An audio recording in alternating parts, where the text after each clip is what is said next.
어떤 이에게 7년은 영원과 같은 시간이고 또 어떤 이에게는 찰나에 불과하다고들 하더군요. 저희 부부에게 지난 7년은 세상의 모든 소음으로부터 우리를 지켜주는 견고한 성을 함께 쌓아 올린 시간이었습니다. 저는 이준호, 아내는 박지연입니다.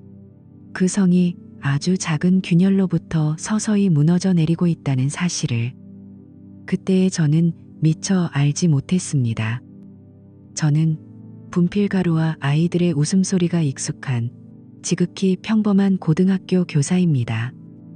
아침에 일어나 아내와 간단히 입을 맞추고 출근하고 해가 질 무렵 집으로 돌아와 함께 저녁을 준비하는 그 안정적인 일상을 제 삶의 전부처럼 사랑했죠.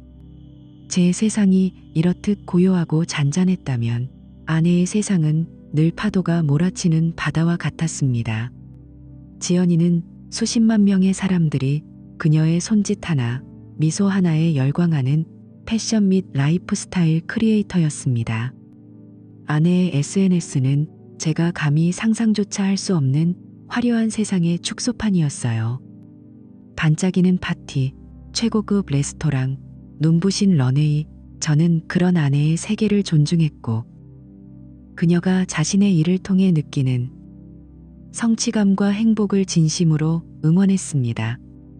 우리는 그렇게 서로의 다름을 인정하며 견고한 신뢰를 쌓아왔다고 굳게 믿고 있었죠. 모든 것은 아주 사소한 것에서부터 시작되었습니다.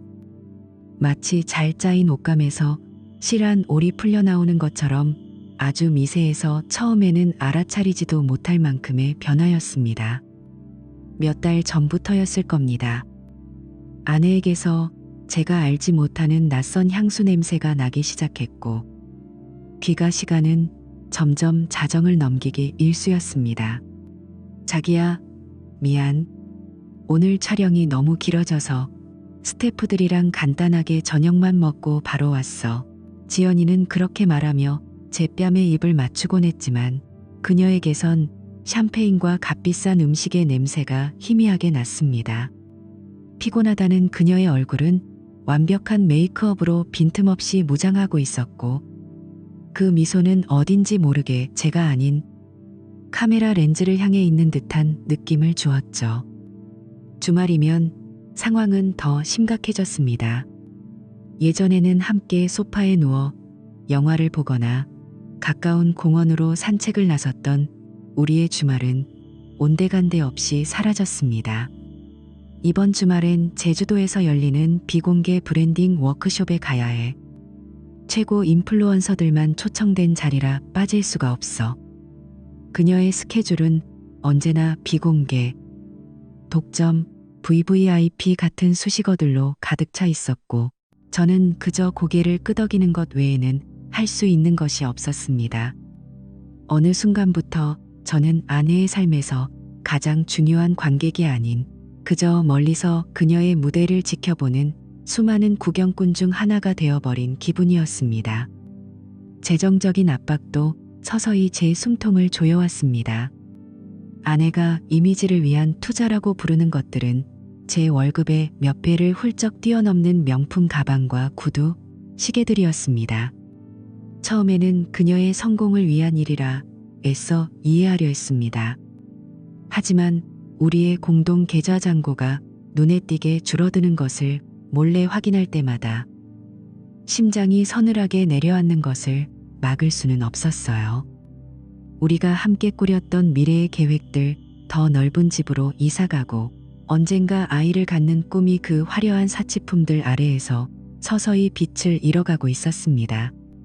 하지만 그 모든 불안감의 근원, 저를 가장 깊은 의심의 수렁으로 밀어넣은 것은 다름 아닌 아내의 휴대폰이었습니다.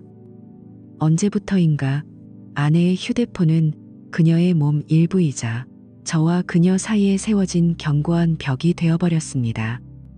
함께 있을 때면 늘 화면을 바닥으로 뒤집어 놓았고 샤워를 하러 들어갈 때조차 방수팩에 넣어 욕실로 가져갔습니다. 제가 농담처럼 휴대폰을 보려 하면 예전과 달리 정색을 하며 손을 뿌리쳤고 그 순간 우리 사이에는 얼음장같이 차가운 침묵이 흘렀습니다. 메시지나 전화가 오면 아내는 늘 저에게서 등을 돌려 확인하고는 "아, 또 일 때문에" 라며 말을 흐렸습니다. 그리고는 베란다로 나가거나 다른 방으로 건너가 한참을 소곤거리며 통화를 하다 돌아오곤 했죠. 그 뒷모습을 보고 있을 때면 제 안에 무언가가 "이건 아니라고", 무언가 단단히 잘못되었다고 비명을 지르고 있었습니다. 그리고 운명의 그날 밤이 찾아왔습니다. 그날따라 유난히 집안의 공기는 무거웠고 저녁 식사 내내 우리는 별다른 대화를 나누지 않았습니다. 식사를 마친 아내가 샤워를 하러 들어간 후 적막한 거실에는 욕실에서 들려오는 물소리만이 가득했습니다. 저는 소파에 앉아 책을 읽으려 했지만 단 한 글자도 눈에 들어오지 않았습니다. 그때였습니다. 식탁 위에 놓여있던 아내의 휴대폰이 징 하고 낮은 진동음과 함께 화면을 밝혔다. 운명적인 소리였죠. 제 심장이 발끝으로 쿵 하고 떨어졌습니다. 보면 안 된다. 아내의 사생활을 침해하는 것이다. 제 이성은 필사적으로 경고했지만 지난 몇 달간 제 영혼을 갉아먹던 의심의 악마는 제 손을 이끌어 휴대폰으로 향하게 했습니다. 떨리는 손으로 화면을 확인한 순간 제 세상은 산산조각 났습니다. 발신자는 민준 오빠. 그리고 화면에 선명하게 떠오른 메시지는 제 눈을 파고드는 것 같았습니다. "자기야, 우리 내일 저녁 약속 문제 없지?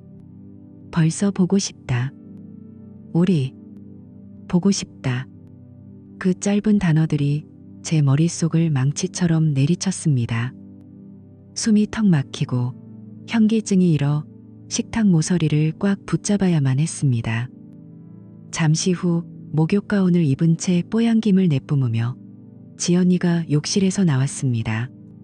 갓 씻고 나온 아내에게서는 익숙하고 포근한 비누 향기가 났지만 그 향기마저 오늘따라 역겹게 느껴졌습니다. 휴대폰을 확인하는 그녀의 눈동자가 아주 미세하게 흔들리는 것을 저는 똑똑히 보았습니다. 그녀는 황급히 무언가 답장을 보낸 후 아무렇지 않은 척 제게 웃어 보였습니다. 저는 최대한 아무렇지 않은 목소리를 내기 위해 안간힘을 쓰며 물었습니다. "누구야?" "아, 지난번 신제품 광고건 때문에 만났던 마케팅 팀장님. 내일 미팅 시간 다시 한번 확인하는 거네." 꼼꼼하기도 하지. 너무나도 완벽하고 매끄럽고 준비된 듯한 대답이었습니다. 하지만 저는 알 수 있었죠. 그 완벽한 미소 뒤에 숨겨진 차가운 불안과 당혹감을. 그날 밤 저는 뜬 눈으로 밤을 새웠습니다. 아내의 숨소리가 들려오는 옆자리가 마치 까마득한 절벽처럼 느껴졌습니다. 그녀는 지금 무슨 꿈을 꾸고 있을까?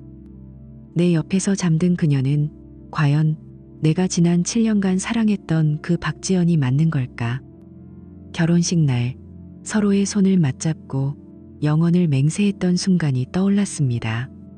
작은 단칸방에서 시작했지만 함께라면 무엇도 두렵지 않다며 웃었던 기억들이 파노라마처럼 스쳐 지나갔습니다. 그 따뜻하고 빛나던 추억들이 민준 오빠라는 네 글자 앞에서 차갑고 날카로운 파편이 되어 제 심장을 찔렀습니다. 제가 너무 따분한 남편이 되어버린 걸까요? 제가 그녀의 화려한 세상을 이해해주지 못해서 그녀가 다른 곳에서 위안을 찾게 된 걸까요? 수만 가지 자책과 의심이 뒤섞여 저를 집어삼키려 했습니다. 7년이라는 우리가 함께 쌓아온 세월이 그녀를 믿으라고 소리치고 있었습니다. 제 심장은 필사적으로 그 말을 믿고 싶어 했습니다. 하지만 그날 밤 제 눈으로 똑똑히 본 그 차가운 액정 위의 글자들은 이미 제 영혼 가장 깊은 곳의 독처럼 검은 의심의 씨앗을 심어버렸고 저는 그 뿌리가 온몸으로 퍼져나가는 것을 속수무책으로 느끼고 있을 뿐이었습니다.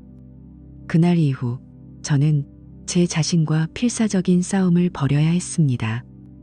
아내가 던져준 그 완벽한 변명을 수백, 수천 번 되뇌었죠.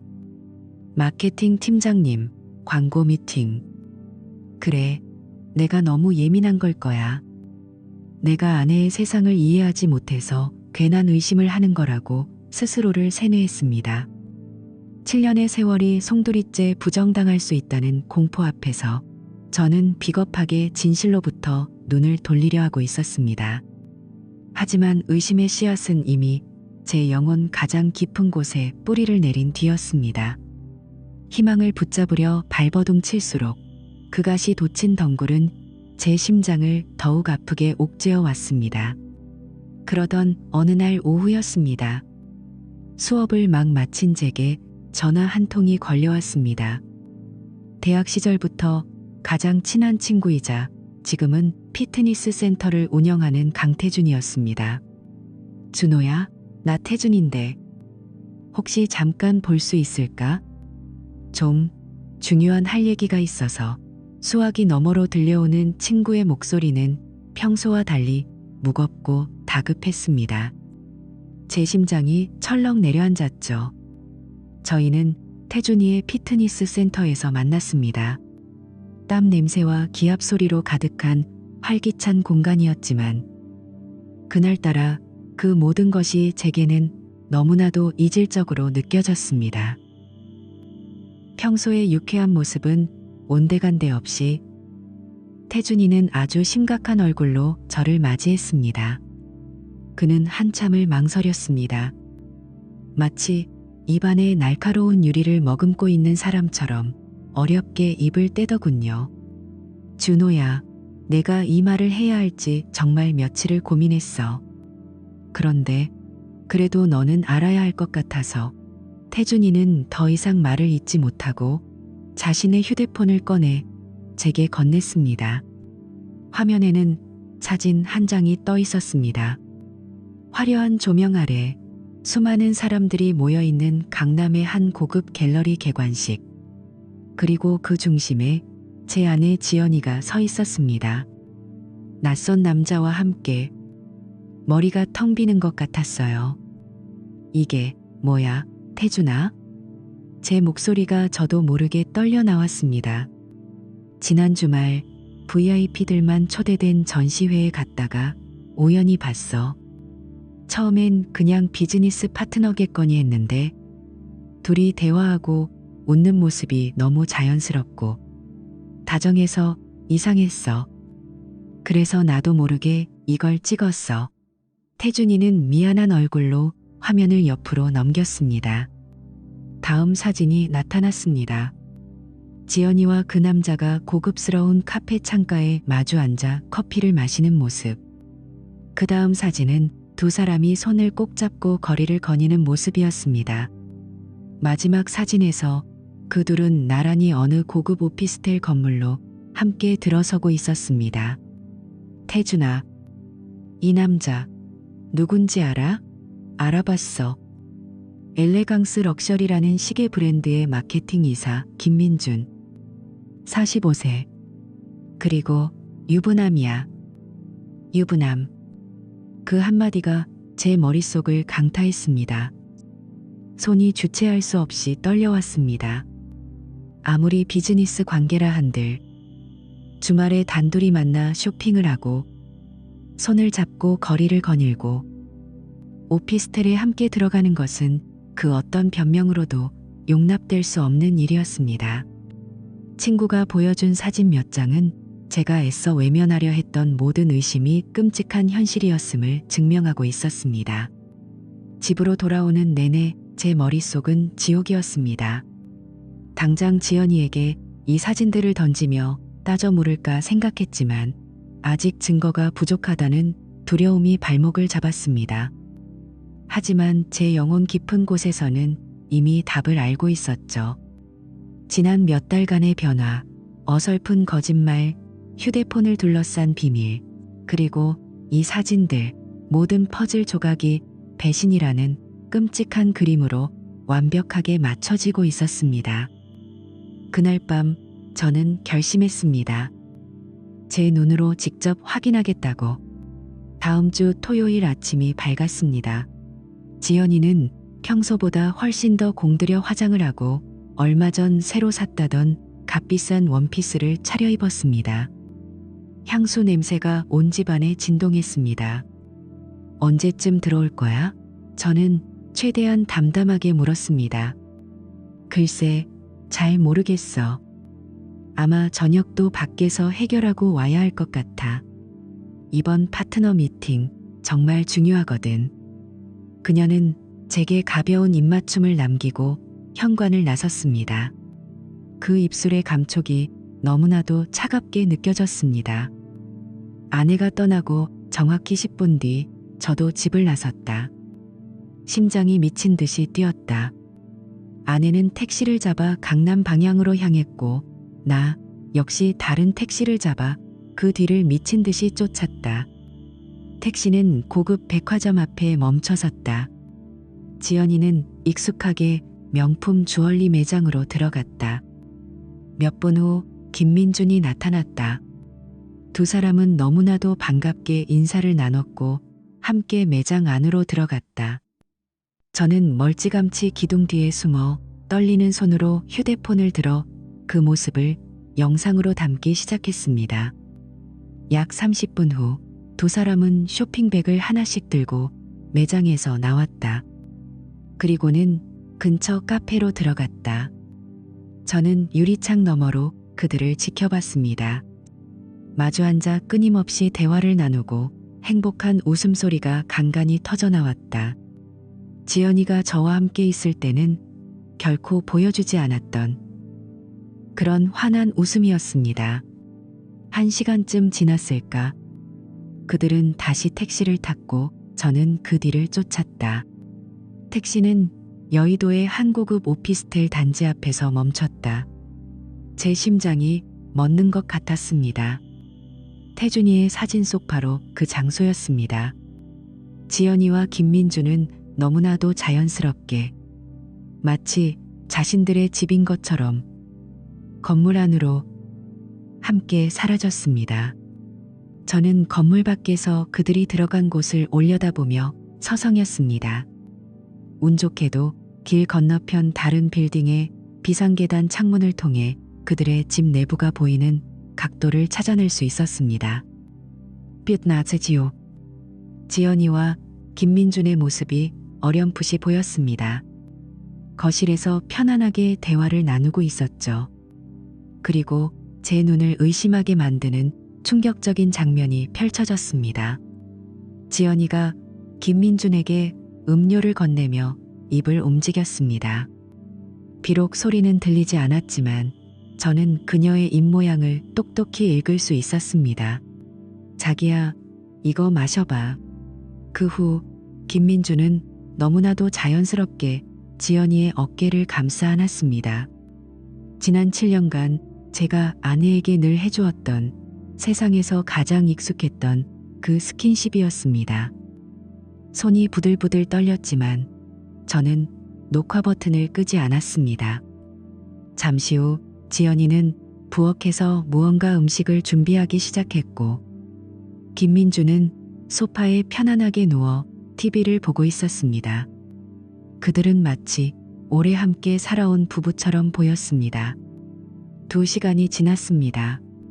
저는 더 이상 그 끔찍한 광경을 견딜 수가 없어 그 자리를 떠났습니다.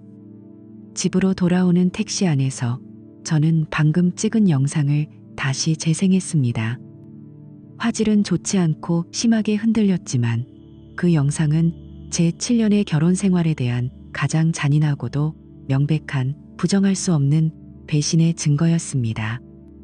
아내가 돌아오기를 기다리는 시간은 마치 영원처럼 길게 느껴졌습니다. 거실의 낡은 시계 초침 소리가 제 심장 박동 소리처럼 크게 울렸고 손에 쥔 휴대폰은 언제 터질지 모르는 시한폭탄 같았죠. 분노와 슬픔, 배신감이 제 안에서 뒤섞여 폭풍우를 이루고 있었습니다. 저녁 8시쯤 현관문 비밀번호 누르는 소리가 들렸고 지연이가 집으로 돌아왔습니다. 그녀의 얼굴에는 피곤한 기색과 함께 어딘지 모를 만족감이 서려 있었습니다. 미팅은 어땠어? 제 목소리는 제가 듣기에도 낯설 만큼 차갑게 가라앉아 있었습니다. 힘들었지만 좋은 소식이 많았어. 저녁도 밖에서 맛있게 먹었고, 아무렇지 않게 거짓말을 내뱉는 그 얼굴을 보는 순간 제 안에서 무언가 툭 하고 끊어졌습니다. 하지만 저는 터져 나오려는 분노를 필사적으로 억누르며 이 길고 잔인한 연극의 마지막 막을 올렸습니다. 지연아, 이리 와서 좀 앉아봐. 할 얘기가 있어. 제 목소리에 담긴 냉기의 안에도 무언가 이상함을 느꼈는지 불안한 눈빛으로 소파에 앉았습니다. 저는 아내의 바로 맞은편에 앉아 아무 말 없이 휴대폰의 재생 버튼을 눌렀습니다. 오늘 제가 하루 종일 뒤를 쫓으며 찍었던 그 영상이었습니다. 화면 속에 자신과 김민준의 모습이 나타나자 지연이의 얼굴은 순식간에 새하얗게 질려갔습니다. 이게 뭐야? 아내의 목소리가 염소처럼 떨려 나왔습니다. 그건 내가 묻고 싶은 말이야, 지연아. 이게 대체 뭐지? 저는 최대한 감정을 배제한 채 물었습니다. 준호 씨, 이건 오해야. 정말이야, 그냥 업무 미팅이었어. 업무 미팅을 토요일에 단둘이 오피스텔에서 해? 그리고 이건 어떻게 설명할 건데? 저는 영상을 두 사람이 가장 다정했던 순간으로 돌렸습니다. 지연이가 김민준을 자기야라고 부르며 서로를 껴안는 장면. 거실의 정적 속에서 아내 자신의 목소리가 선명하게 울려 퍼지자 그녀는 더 이상 아무 말도 하지 못했습니다. 모든 변명이 차단된 그녀의 얼굴에는 절망만이 가득했습니다. 솔직하게 말해, 지연아. 언제부터였어? 준호 씨. 제가 목소리를 조금 높이자 지연이의 눈에서 기어이 눈물이 터져 나왔습니다. 석 달 정도 됐어요. 처음에는 정말 일 때문에 만난 거였어. 그런데 준호 씨는 나한테 관심이 없잖아. 매일 반복되는 지루한 일상, 나랑 제대로 된 대화 한 번 한 적 없잖아. 기가 막혀서 말이 나오지 않았습니다. 바람을 피운 사람이 이제 와서 모든 잘못을 제게 돌리고 있었습니다. 이것은 또 다른 형태의 배신이었습니다. 그래서 내가 지루하게 만들었으니 내가 바람을 피운 게 정당하다는 거야? 그런 뜻이 아니야. 민준 씨는 나를 여자로서 존중해주고 늘 나에게 관심을 보여줬다고요. 민준 씨. 그렇게 다정하게 그의 이름을 부르는 것을 듣는 순간 남아있던 일말의 미련마저 산산조각 났습니다. 그 이름이 두 사람의 관계가 얼마나 깊었는지를 증명하고 있었습니다. 알았어. 그럼 우리 이혼하자. 제 입에서 나온 말은 분노의 외침이 아닌 차가운 사형 선고였습니다. 준호 씨, 잠깐만. 제발 우리 다시 생각해보자. 뭘 더 생각해? 넌 지난 석 달 동안 다른 남자를 만나면서 나를 속여왔어. 지연이는 무너지듯 바닥에 주저앉아 용서를 빌며 울부짖었지만 제 마음은 이미 굳게 닫힌 뒤였습니다. 저는 마지막 확인을 위해 물었습니다. 지연아, 솔직하게 대답해. 그 남자 정말 사랑해? 그 질문에 아내는 한참을 흐느끼다 이윽고 고개를 끄덕였습니다. 네, 사랑해요. 그 순간 제 안의 모든 것이 무너져 내렸습니다. 우리가 함께 쌓아온 7년이라는 시간이 한마디 대답으로 먼지처럼 흩어지는 기분이었습니다. 사랑, 믿음, 추억, 그 모든 것이 의미를 잃었습니다. 알겠다. 그럼 내일 당장 이혼 절차 시작하자. 그리고 그 남자 상간남으로 소송할 거야. 안 돼, 준호 씨. 제발 그것만은. 민준 씨는 가정이 있는 사람이라고요. 가정이 있는 남자랑 바람을 피운 건 너잖아? 왜 이제 와서 그 사람 걱정을 하는 거지? 그제야 지연이는 사태의 심각성을 깨달은 듯 얼굴이 하얗게 질렸습니다. 하지만 이미 너무 늦었습니다. 모든 것은 끝났습니다. 그날 밤 저는 변호사 사무실에 연락해 다음날 아침으로 상담 예약을 잡았습니다. 제가 모은 모든 증거 사진, 영상, 메시지 내역을 여러 곳에 백업해 두었습니다. 지연이는 밤새도록 제 방문을 두드리며 용서를 구하고 울었지만 그 소리는 더 이상 제 마음에 닿지 않았습니다. 저는 잠들지 못했습니다. 분노와 배신감, 그리고 그 모든 것이 휩쓸고 지나간 자리에 남은 텅 빈 공허함. 사랑했던 아내에 대한 기억은 이제 상처와 증오로 얼룩져 버렸습니다. 7년의 결혼 생활은 그렇게 가장 잔인한 방식으로 막을 내리고 있었습니다. 변호사와의 상담을 마친 후 제 머릿속을 지배하던 안개는 걷히고 나아갈 길이 선명하게 보이기 시작했습니다. 분노와 슬픔에 잠식당해 있기만 해서는 아무것도 해결되지 않는다는 것을 깨달았죠. 저는 중요한 결심을 내렸습니다. 김민준의 아내에게 모든 사실을 알리기로. 그녀 역시 저와 같은 피해자였고 이 부당한 배신에 맞서기 위해서는 피해자들끼리 힘을 합쳐야만 효과적으로 법적 대응을 할 수 있다고 믿었습니다. 저는 다시 한번 친구 태준이의 도움을 받았습니다. 태준이는 며칠 만에 김민준의 신상 정보를 정확하게 파악해냈습니다. 엘레강스 럭셔리 시계 브랜드의 마케팅 이사 김민준 45세, 결혼 12년 차, 그리고 그의 아내는 최은정 40세 미술학원 강사. 저는 최은정 씨가 일하는 학원으로 무작정 찾아가지 않았습니다. 그것은 그녀에게 너무나 갑작스럽고 폭력적인 방식이 될 수 있었으니까요. 대신 저는 그녀가 강의하는 미술학원의 공식 이메일 주소로 익명의 메일을 한 통 보냈습니다. 증거 사진 중 지연이와 김민준이 갤러리에서 함께 찍힌 사진을 의도적으로 흐릿하게 처리해서 첨부하고 짧은 문장을 덧붙였습니다. 남편분의 진실은 당신이 생각하는 것보다 가까이에 있을지도 모릅니다. 며칠간의 침묵 끝에 답장이 왔습니다. 보낸 이의 이름은 최은정. 그녀는 자신이 누구인지 밝히고 이 정보에 대해 자세한 설명을 요구했습니다. 저는 그녀의 학원 근처에 있는 조용한 카페에서 직접 만나 이야기할 것을 제안했습니다. 약속 장소에 먼저 도착한 저는 타들어가는 속을 차가운 물로 달랬습니다. 잠시 후 카페 문이 열리고 한 여성이 들어왔습니다. 단정하고 차분한 인상. 최은정 씨였습니다. 그녀의 눈빛에는 경계심과 불안감이 뒤섞여 있었죠.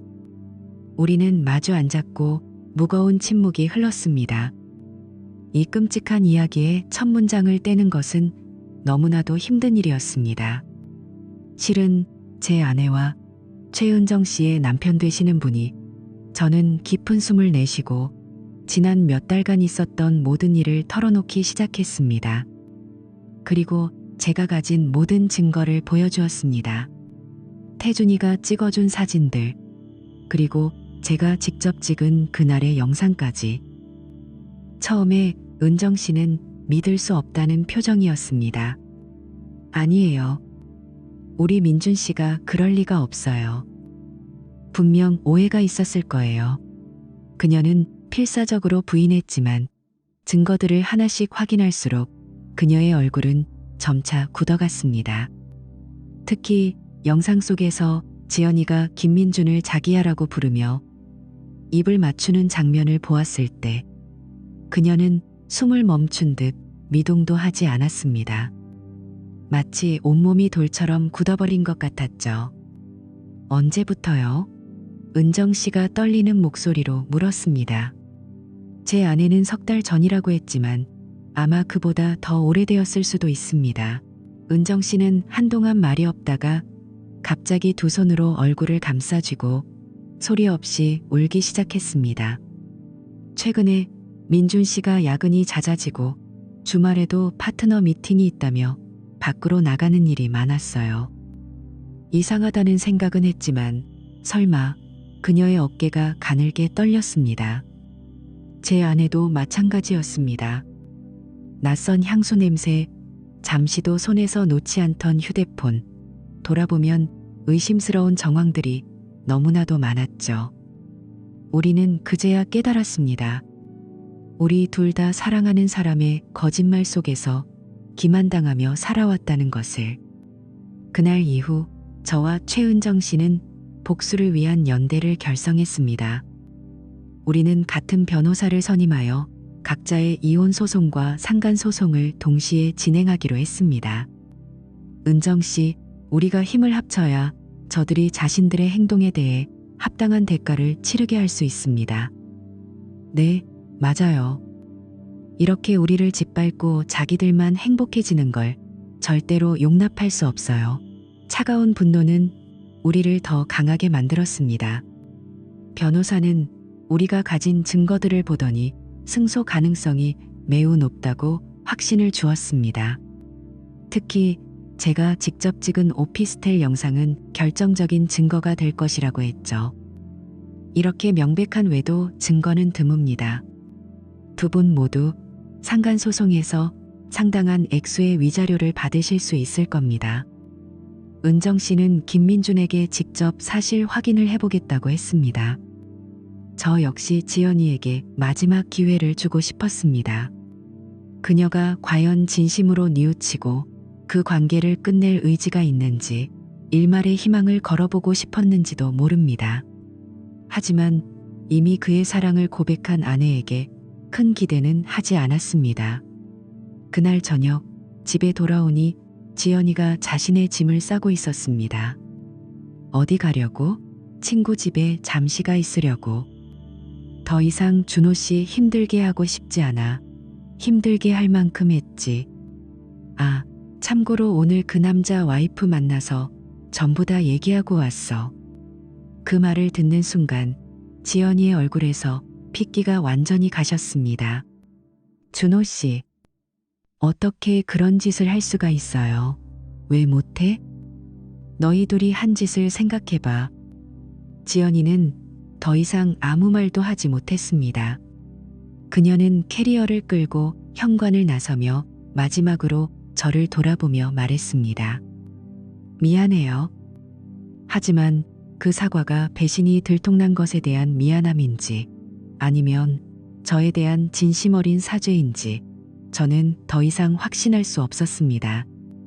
그저 텅 빈 집안에 홀로 남아 그녀의 마지막 뒷모습을 차갑게 바라볼 뿐이었습니다.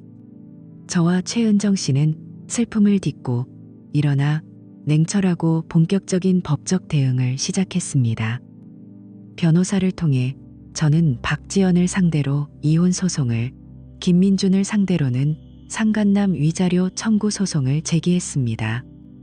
저는 김민준에게 2천만 원, 박지연에게 1천만 원의 위자료를 청구했고 은정 씨는 김민준에게 2,500만 원의 위자료를 청구했죠. 서류에 도장을 찍는 제 손은 더 이상 떨리지 않았습니다. 그저 차가운 분노와 함께 정의를 향한 굳은 결심만이 남아있을 뿐이었습니다. 소장이 접수되고 며칠 지나지 않아 김민준 측 변호사로부터 연락이 왔습니다. 합의 제안이었습니다. 위자료를 절반으로 깎아줄 테니 모든 것을 조용히 덮고 끝내자는 것이었죠.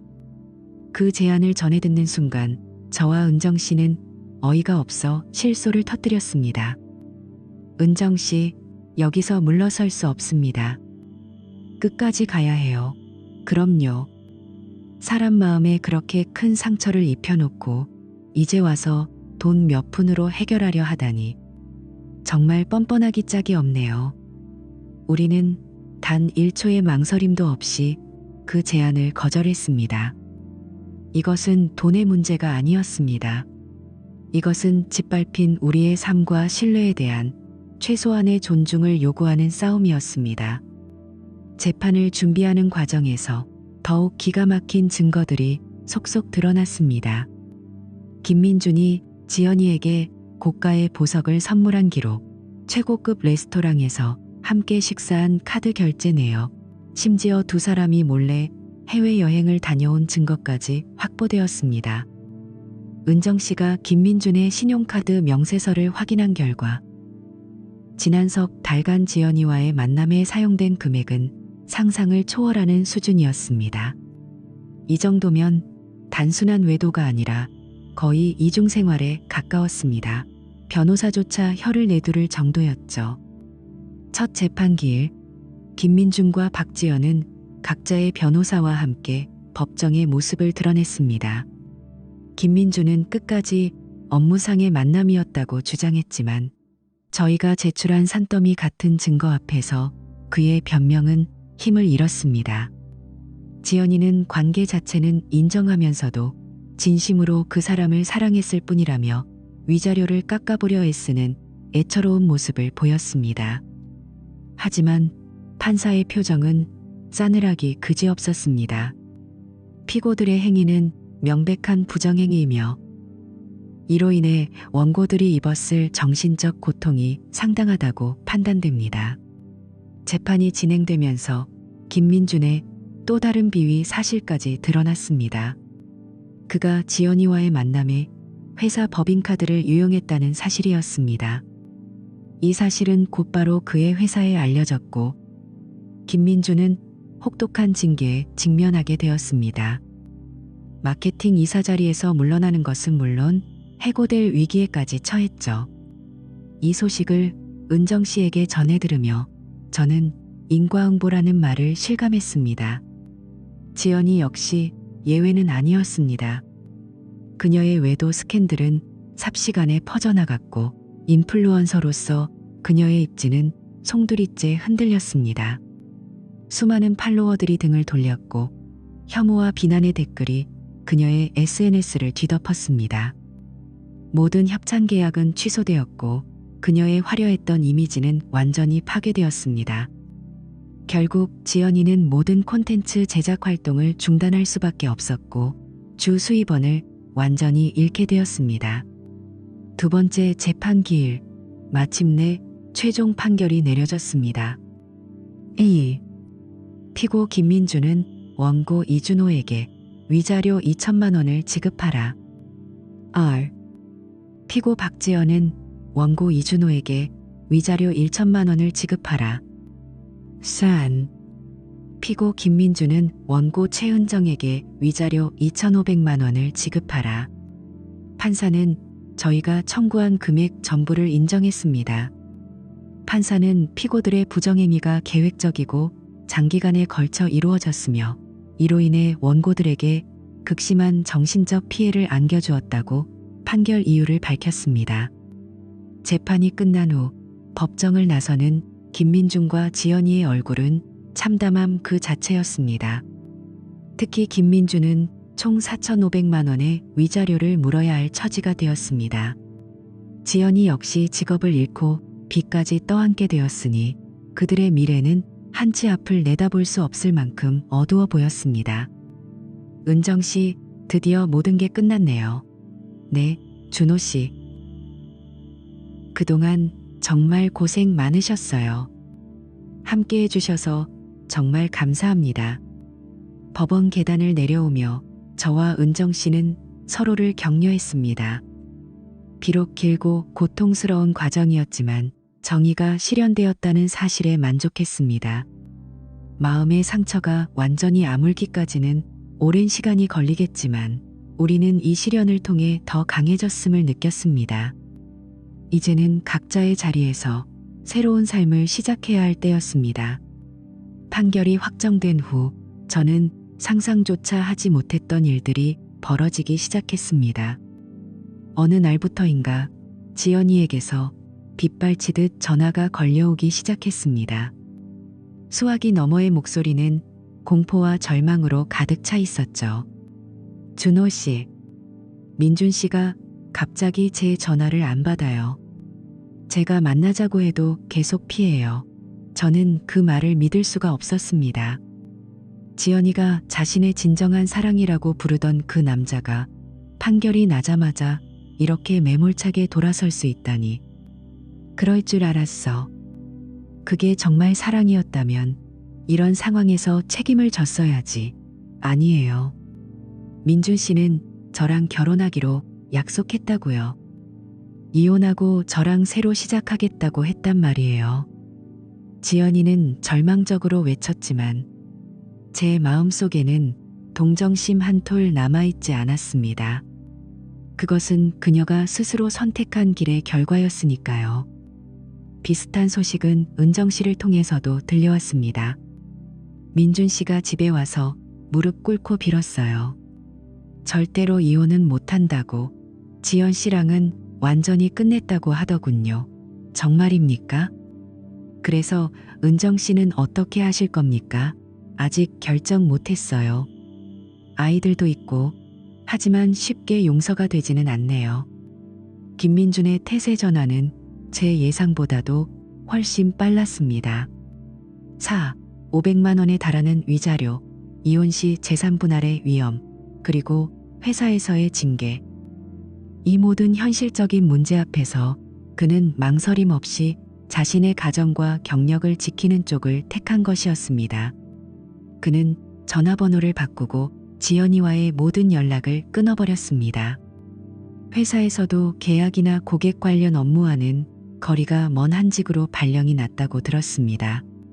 심지어 지연이가 회사로 찾아오자 보안팀을 통해 접근 금지 명령까지 받아냈다고 하더군요. 준호 씨, 혹시 민준 씨 바뀐 번호 알아요? 제발 딱 한 번만 만나게 해주세요. 지연아, 제발 정신 좀 차려. 그 남자는 널 버린 거야. 현실을 받아들여. 하지만 지연이는 마지막까지 김민준에게 매달렸습니다. 그런 그녀를 보니 한편으로는 연민이 느껴지면서도 이것이 그녀가 치러야 할 대가라는 생각이 들었습니다. 그녀가 진정한 사랑이라 믿었던 것은 결국 일방적인 감정이었을 뿐, 김민준에게 그것은 잠깐의 불장난에 불과했던 것입니다. 몇 달 후 모든 것이 서서히 가라앉기 시작했습니다. 은정 씨는 결국 아이들의 미래를 위해 김민준을 용서하기로 결정했습니다. 하지만 그녀는 한 가지 조건을 내걸었습니다. 김민준이 현재 직장을 그만두고 그녀의 고향으로 내려가 새로운 삶을 시작해야 한다는 것이었죠. 민준 씨가 모든 조건을 받아들였어요. 회사 그만두고 제 고향에서 작은 사업이라도 시작해보기로 했어요. 현명한 결정입니다. 아이들에게는 아버지가 필요하니까요. 김민준은 위자료를 분할 상환하며 다른 곳에서 새로운 삶을 시작하게 되었습니다. 반면 지연이는 완전히 다른 운명을 마주해야 했습니다. 외도 스캔들에 대한 소문이 인플루언서와 패션 업계에 파다하게 퍼지면서 그녀는 어디에서도 일자리를 구할 수 없었습니다. 결국 그녀는 부모님께 모든 것을 털어놓을 수밖에 없었고, 큰 충격과 실망에 빠진 부모님은 한동안 그녀와 연을 끊으셨습니다. 우리는 딸을 이렇게 키우지 않았다. 부모님의 절규가 전화기 너머로 들리는 듯 했습니다. 지연이는 아르바이트나 단기 계약직으로 겨우 생계를 유지했습니다.